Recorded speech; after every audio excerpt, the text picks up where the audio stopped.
ഇന്ന് 2023 ജൂലൈ 12 ബുധനാഴ്ച. ഞാൻ Soy P Jacob, news desk, brilliant study centre Pala. ഇന്നത്തെ പ്രധാന പത്രങ്ങളിലെ വിദ്യാഭ്യാസ വാർത്തകൾ പരിശോധിച്ചാൽ മലയാള മനോരമയിൽ പ്രധാന വാർത്തയായിട്ട് കൊടുക്കുന്നു: ഭിന്നശേഷി സർട്ടിഫിക്കറ്റിന് പുല്ലുവില, MBBS പ്രവേശനമില്ല, ഭിന്നശേഷി കമ്മീഷണറുടെ നിർദ്ദേശവും അവഗണിച്ചു.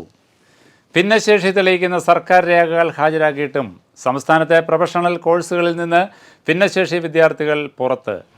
കേന്ദ്രീകൃത ഭിന്നശേഷി പരിശോധനയുടെ അടിസ്ഥാനത്തിൽ മാത്രമേ പ്രവേശനം നൽകാവൂ എന്ന വിചിത്രവാദമാണ് അധികൃതർ ഉന്നയിക്കുന്നത്. 40% അധികം ഭിന്നശേഷിയുള്ളവർക്ക് സർക്കാരിൻ്റെ ഏകീകൃത തിരിച്ചറിയൽ കാർഡ് ഉണ്ട്. അത് ഏത് കോഴ്സിൽ ഏത് പ്രവേശനത്തിന് വേണമെങ്കിലും സർക്കാരിൻ്റെ ഈ കാർഡ് മതി എന്നാണ് കേന്ദ്ര നിയമം. എന്നാൽ തിരുവനന്തപുരം ഗവൺമെൻറ് മെഡിക്കൽ കോളേജിൽ MBBS പ്രവേശനത്തിന് ഭിന്നശേഷിക്കാർ ഈ UD ID കാർഡ് ഹാജരാക്കിയെങ്കിലും അധികൃതർ അനുവദിച്ചില്ല. ഡോക്ടർമാരും ഉദ്യോഗസ്ഥരും ചേർന്ന് പരിശോധന നടത്തി പലരെയും പുറത്താക്കി. ആനുകൂല്യങ്ങൾക്കുള്ള ആധികാരിക രേഖയാണ് ഈ കാർഡ് എന്ന കഴിഞ്ഞ ദിവസത്തെ സർക്കാർ ഉത്തരവും അധികൃതർ അംഗീകരിച്ചില്ല. അവകാശപ്പെട്ടവർക്ക് സംവരണ സീറ്റുകൾ ലഭിക്കുന്നില്ല എന്ന പരാതിയെ തുടർന്ന് നടപടി ആവശ്യപ്പെട്ട് ശുപാർശ നൽകിയെങ്കിലും മാറ്റം സംഭവിച്ചിട്ടില്ലെന്നും ഭിന്നശേഷിയുള്ളവരെ വീണ്ടും പരിശോധിക്കരുത് എന്ന വ്യവസ്ഥയുണ്ടെന്നും സംസ്ഥാന ഭിന്നശേഷി കമ്മീഷണർ SH പഞ്ചാബകേശൻ നേരത്തെ ഉന്നത വിദ്യാഭ്യാസ പ്രിൻസിപ്പൽ സെക്രട്ടറിക്ക് കത്തയച്ചിരുന്നു.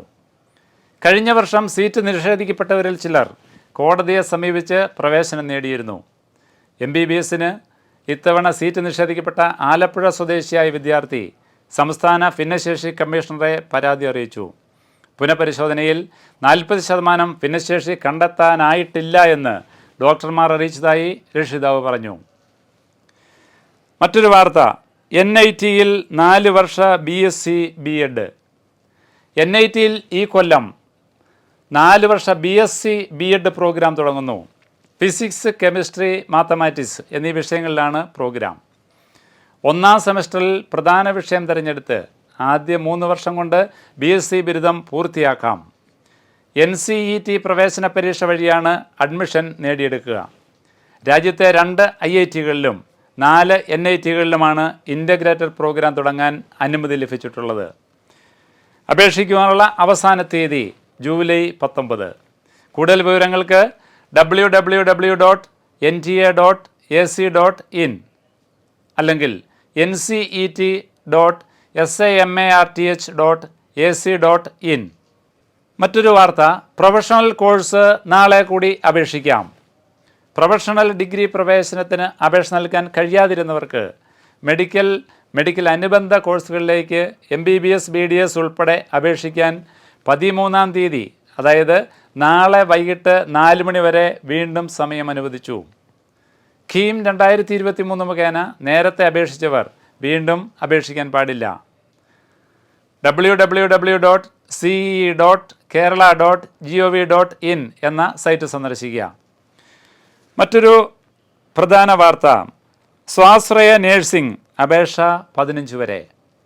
Private nursing college management association of Kerala ഉൾപ്പെടെ സംസ്ഥാനത്തെ 50 സ്വാശ്രയ നേഴ്സിംഗ് കോളേജുകളിലെ BSc, post basic BSc, MSc തുടങ്ങിയ പ്രോഗ്രാമുകളിലേക്ക് ഈ മാസം 15 വരെ അപേക്ഷിക്കാം. സർക്കാർ നിശ്ചയിച്ച ഫീസിൽ മെറിറ്റ് അടിസ്ഥാനത്തിലാണ് പ്രവേശനമെന്ന് അസോസിയേഷൻ അറിയിച്ചു. www.pncmak.org എന്ന സൈറ്റ് സന്ദർശിക്കുക. ഇതോടെ ഇന്നത്തെ നമ്മുടെ വിദ്യാഭ്യാസ വാർത്തകൾ ഇവിടെ പൂർണ്ണമാവുന്നു. നിങ്ങൾക്ക് ആവശ്യമുള്ള വിദ്യാഭ്യാസ വിശേഷങ്ങളുമായി വീണ്ടും നാളെ കാണാം. നന്ദി, നമസ്കാരം. എൻട്രൻസ് സംബന്ധമായ വാർത്തകളും അപ്ഡേഷനുകളും ഏറ്റവും വേഗം ആധികാരികമായി അറിയാൻ ബ്രില്യൻ സ്റ്റഡി സെന്റർ പാല യൂട്യൂബ് ചാനൽ സബ്സ്ക്രൈബ് ചെയ്യുക. ബെൽ ഐക്കൺ അമർത്തുക. ഈ വീഡിയോ മറ്റ് സുഹൃത്തുക്കളിലേക്കും ഷെയർ ചെയ്ത് നൽകുക.